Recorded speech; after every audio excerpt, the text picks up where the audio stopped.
Break के बाद एक बार फिर स्वागत है आपका हमारे खास कार्यक्रम मुलाकात में आज हमने जाना मीम अफजल साहब के उन अनछुए पहलुओं को जिनको शायद किसी ने भी करोड़ने की कोशिश ना की हो। मीम अफजल साहब, आप कुछ बात कर रहे थे कि कैसे आप सीढ़ी दर सीढ़ी चढ़ रहे हैं।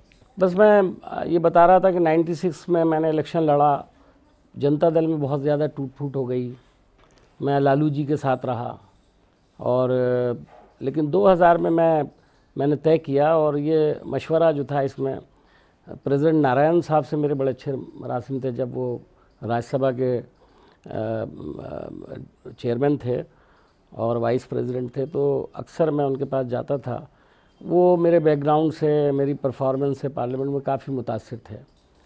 तो उस पहले कई बार उन्होंने मुझे कहा था कि आप कांग्रेस पार्टी के लिए फिट आदमी हैं, आपको ज्वाइन करना चाहिए जी। और जनता दल की जो टूट फूट हो गई थी इसका भी जिक्र उन्होंने किया और मैंने भी देखा कि हमारे सब दोस्तों ने, जो ज़माने में जनता दल में हमारे साथी थे, सब ने अपनी पार्टियां बना ली। रामविलास जी ने पार्टी बना ली, लालू जी के साथ तो मैं खुद था, फिर शरद जी की पार्टी अलग बन गई, फिर बीजू पटनायक साहब ने अलग पार्टी बना ली और बाद में खुद रामविलास जी ने भी अलग पार्टी बनाई। तो देखा काफ़ी बढ़ गए लोग और मुझे लगा कि मुझे किसी नेशनल लेवल की पार्टी में जाना चाहिए और वो कांग्रेस के अलावा कोई दूसरी पार्टी हो नहीं सकती थी, क्योंकि मैं कांग्रेस के नज़रियात से बहुत मुतासिर पहले भी था। लेकिन जब श्रीमती सोनिया गांधी ने कांग्रेस की कमान संभाल ली थी तो मैं अक्सर उनके ताल्लुक़ से जो भी मैंने उनकी परफॉर्मेंस या उनका जो ख़यालात जाने तो मुझे लगा कि कांग्रेस में जाना चाहिए और उसमें जाके लोगों की खिदमत करना चाहिए और मैंने कांग्रेस ज्वाइन की। उसके बाद मैं कांग्रेस में माइनॉरिटी अक़लियती सेल जो था उसका सेक्रेटरी बनाया गया और जब डॉक्टर मनमोहन सिंह की सरकार आई तो मुझको इससे पहले मैं एक बात बताना भूल गया कि जब आई के गुजराल प्रधानमंत्री हुए जी तो आई के गुजराल साहब मेरे सियासत में बड़ी हद तक कहना चाहिए उनको मेरे he was like my teacher, चूँकि राज्यसभा में हम लोग साथ थे। मुझे सौभाग्य है कि मैं जिस ज़माने में राज्यसभा में रहा उस ज़माने के तमाम ज़्यादातर लोग जो उस ज़माने में राज्यसभा में थे आज सभी बड़े नेता हैं देश के। मैं छोटा रह गया, ये अलग बात है, लेकिन आई के गुजराल साहब से मेरा बड़ा अच्छा ताल्लुक़ था। तो जब प्रधानमंत्री हुए तो उन्होंने मुझको यमन में एम्बेसडर बनाया।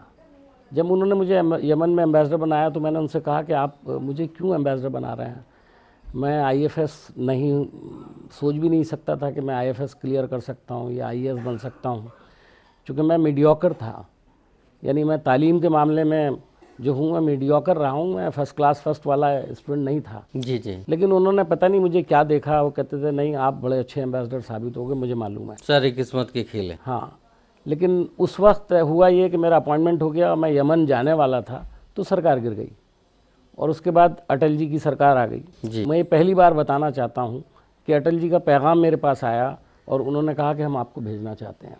बहुत खूब। लेकिन मैंने उस पैगाम के सिलसिले में माजरत की और मैंने कहा कि नहीं, जिस प्रधानमंत्री ने मुझे बनाया था अगर वो प्रधानमंत्री नहीं है तो मेरा जाना मुनासिब नहीं है।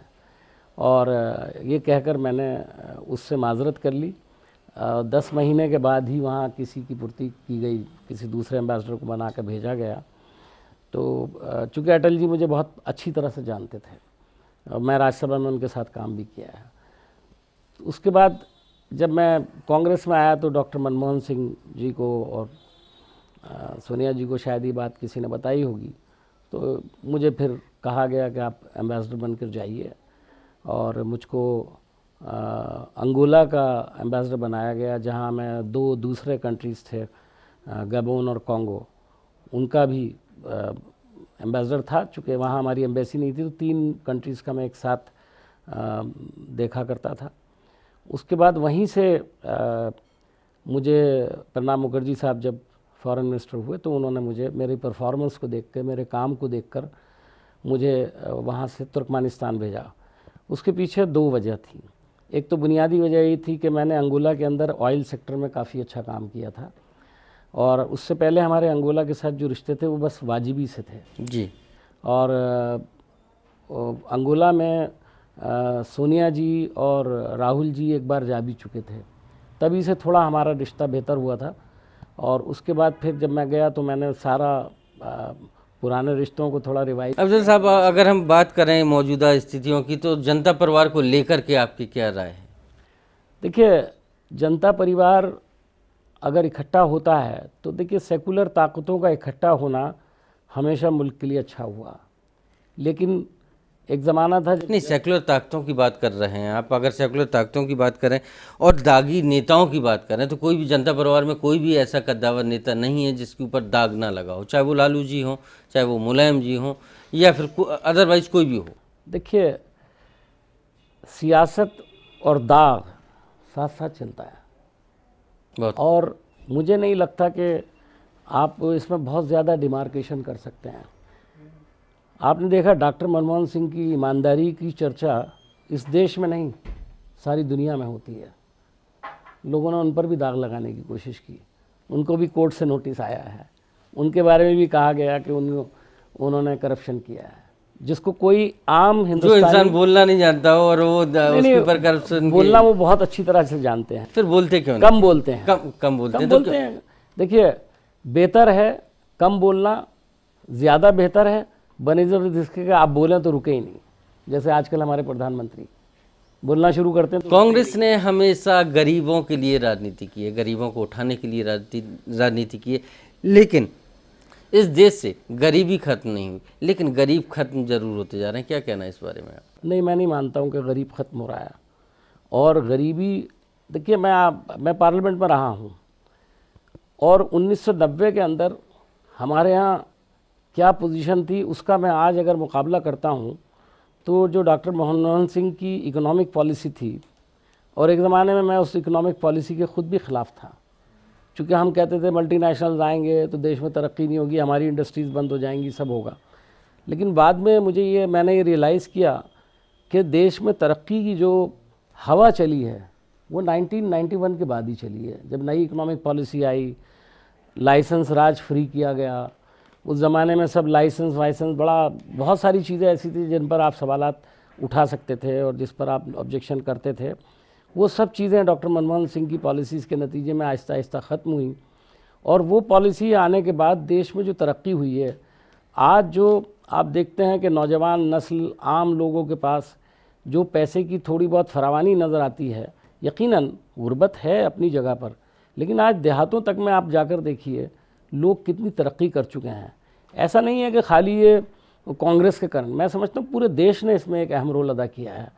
और हम पार्टियों को देखिए इस तरह से जनरलाइज नहीं करना चाहिए कि सिर्फ कांग्रेस की वजह से हो गया या सिर्फ बीजेपी की वजह से हो गया। जी। कंटिन्यूएशन में कुछ पॉलिसीज़ चलती हैं। आज तक अभी मोदी सरकार ने जितने भी फीते काटे हैं जिन प्रोजेक्ट्स के, वो सब हमारे शुरू किए हुए थे। हम उनसे ये अपेक्षा, हमें उम्मीद करते हैं उनसे कि वो आने वाले वक्त में नई पॉलिसीज़ लेकर आएंगे, नई चीज़ें बनाएंगे।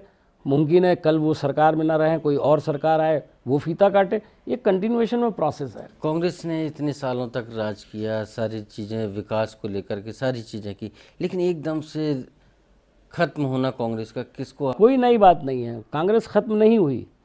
कांग्रेस सिर्फ एक चुनाव हार गई है और ये चुनाव कांग्रेस ने पहले भी हारा है। 1977 में हम कितनी बुरी तरह से हारे थे। मैं जानता हूँ उस ज़माने में कांग्रेस के लोग अपने मोहल्ले में निकलते हुए डरने लगे थे, इतना उनके खिलाफ एक माहौल बना था। लेकिन उसके सिर्फ 3 साल के बाद श्रीमती इंदिरा गांधी थम्बिंग मेजॉरिटी के साथ वापस आई। फिर 1989 के अंदर आप देखिए कि वीपी सिंह जी की सरकार आई, जनता दल आया, फिर जनता दल में टूट फूट हुई। उसके बाद 91 में हम दोबारा से पावर में आ गए। उसके बाद फिर 96 में सरकार जनता दल की बनी और वो भी थोड़े दिन चली, फिर एनडीए आ गई, वो भी चली, फिर हम पावर में आ गए और 10 साल पावर में रहे। आपको याद होगा 94 के अंदर इंडिया शाइनिंग का नारा लगाया था बीजेपी ने और लग रहा था जैसे तूफान है और बुरी तरह से बीजेपी हार गई। इन तूफानी बातों को जारी रखेंगे एक और छोटे से ब्रेक के बाद। मिलते हैं अफजल साहब से और राजनीतिक चर्चाओं पर।